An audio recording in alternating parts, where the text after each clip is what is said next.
How's it going, Ram fans? I'm Brendon Fairbairn. With the 2021 NFL Draft a week away, I thought it'd be perfect timing to give you a rundown on the biggest draft needs for the Broncos within this year's talented 2021 class. Will it be a quarterback that replaces Drew Lock? A defensive player that solidifies a top 5 defense for the Broncos this year? Or will they stick behind their third-year signal caller and get in some help with some fortification on the O-line? In such a talented class of prospects, there are a lot of options for Denver moving into next Thursday's draft, especially since they own the third most draft capital with 9 total picks. They could easily trade down at their number 9 pick in the first, stay put, or get aggressive to leap into the top 5 for whatever player is highest on their draft board. But past all of the speculation, one thing is for sure. Whoever the Broncos draft in the first round, the fan base's reaction will be mixed, with half of Broncos country wanting to move on from Drew Lock, while the other half wants him to give him another year to develop and potentially reach his ceiling. That is what makes first-year general manager George Paton's first draft class with the Broncos so critical. Let's start with their options at quarterback. As of now, the Broncos starter is Drew Lock, who's coming off a rough sophomore year with 16 touchdowns, 15 interceptions, and 2,933 passing yards through 13 games. On paper, those numbers look absolutely terrible. But look at it this way. Lock didn't have his favorite weapon for most of the year in Courtland Sutton, who tore his ACL in week 2. Not to mention 2 rookie receivers who were still learning the ropes with Jerry Jeudy and KJ Hamler. His starting right tackle, Juwan James, also opted out of the 2020 season and he had to learn a new offensive scheme after the hiring of Pat Shurmur. With all that in mind, I feel like Bronco fans are just too harsh on Drew Lock. Last season, he showed some progress in terms of his leadership and release, but struggled with reading safeties and, most importantly, his accuracy. These are all growing pains that most young QBs endure. If the Broncos decide to move on from Lock and draft Jones, Fields, or Lance, they are just back to square one when it comes to developing a young quarterback, which the Broncos have never done in the history of the franchise, outside of legend John Elway, of course, who was a generational talent. Even before the offseason officially kicked off, we found out that the Broncos front office is not completely sold on Drew Lock. They made a trade offer to the Detroit Lions for veteran Matthew Stafford, but the deal fell through. There have also been rumors that Denver has been in talks with the Atlanta Falcons for the number 4 pick in the draft.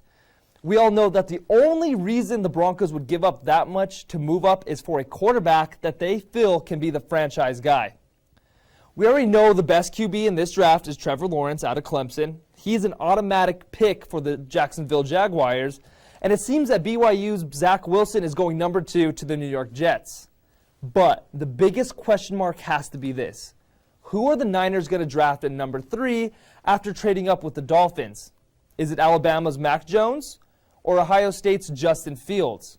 Or even North Dakota State's Trey Lance? See, this is where things get interesting. Fields has the edge physically with deep ball accuracy and arm strength, while Jones has the edge with protecting the ball and reading the defense.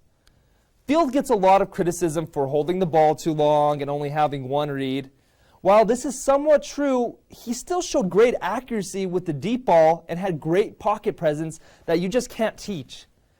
The Ohio State product definitely has more natural talent and playmaking ability than Mac Jones, giving him a long-term upside and the potential to be one of the league's top QBs. But at the same time, he faces a steeper learning curve in terms of reading defenses and working quickly through his progressions. Those issues were exposed against Alabama in the national championship game this year. I do like the chances of the Niners developing Fields into a franchise quarterback thanks to the great offensive mind of Kyle Shanahan. Mac Jones doesn't have the same physical gifts as Fields, but does have him beat on the mental side of the game.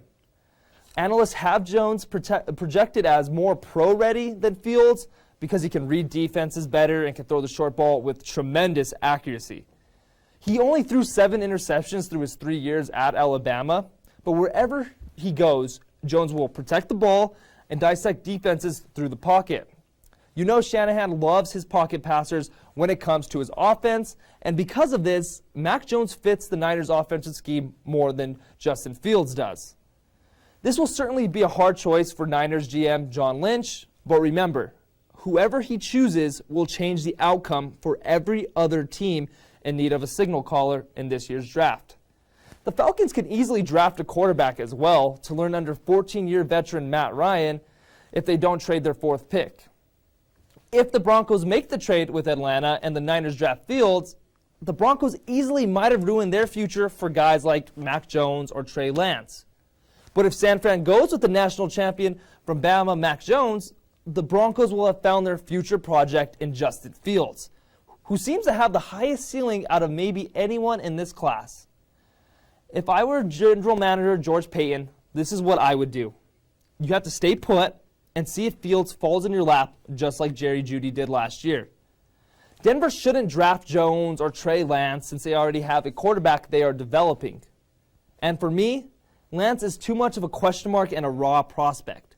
He had an amazing season in 2019 with 42 total touchdowns and 0 interceptions, but only played 1 game in 2020 where he struggled against Central Arkansas. He also played in a lot weaker conference than the other quarterbacks in this draft class. But with that being said, he does have the physical build and playmaking ability with his arm and his legs. But he does sometimes struggle when it comes to ball placement and making complex reads. Sometimes he will hit a receiver on the back shoulder on a wide open pass and has a tendency to go for difficult deep shots instead of taking what the defense gives him underneath. Can Lance and Jones be better than Locke? Sure, of course. But like I said earlier, the Broncos simply don't have a good track record of developing the signal callers they draft.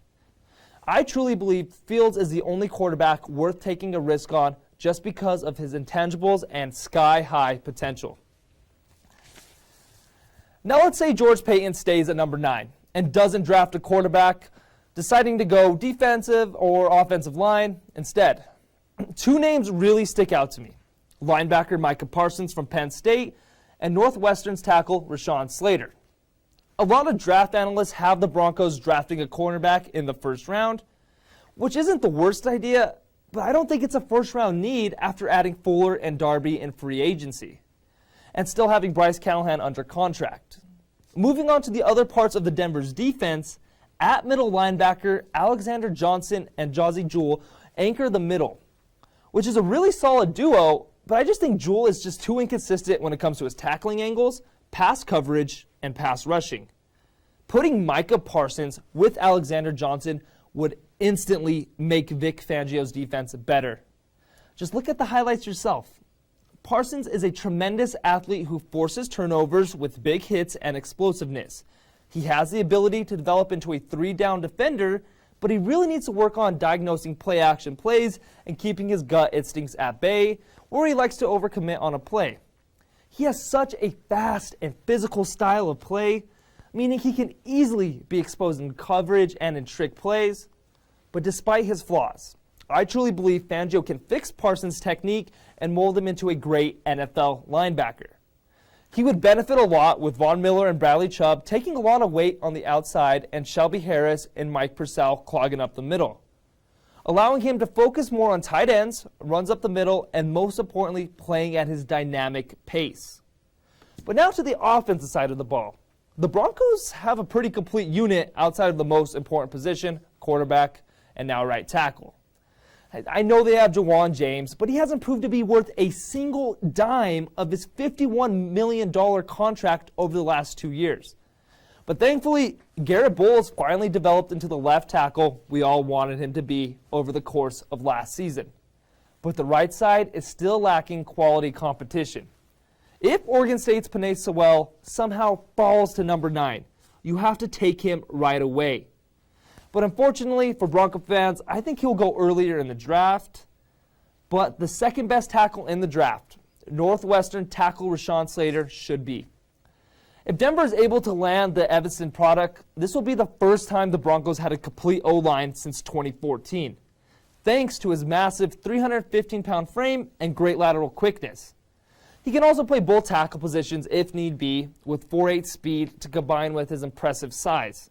He can help neutralize speed rushers on the outside like Joey Bosa on the Chargers.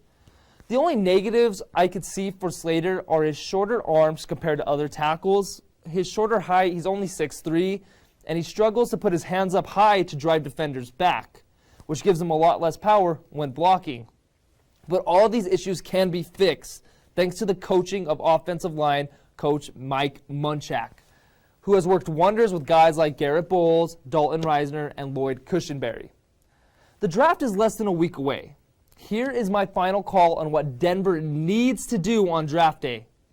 First things first, you have to somehow get a trade in place with the Atlanta Falcons at the 4th spot.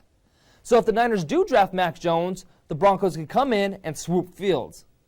But if Fields is taken 3rd, you've got to just stay at 9 and make the choice between Parsons and Slater to help bolster Denver's young roster instantly. In my eyes, Fields is the only quarterback worth banking your future on for this year's draft class.